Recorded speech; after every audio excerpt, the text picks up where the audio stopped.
So today I will show you how to use enchanted books in Minecraft.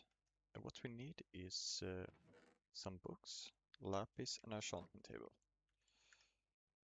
We take the book like this, put the lapis, and then we take what we get efficiency 1 here. We put another book.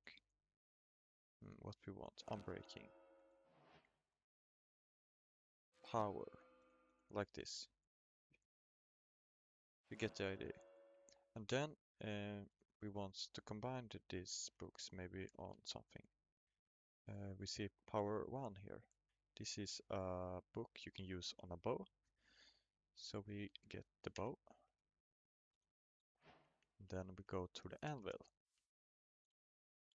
Put the bow inside here and the power 1 book like this. Enchantment cost. It will cost 1 level. Get it like this. Now you see we have an enchanted bow. And here we can do another one. Protection 1. This is for armor.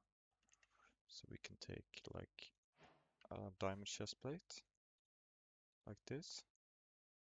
And we get protection 1. So this is how you use books and how you enchant books. So thank you for watching.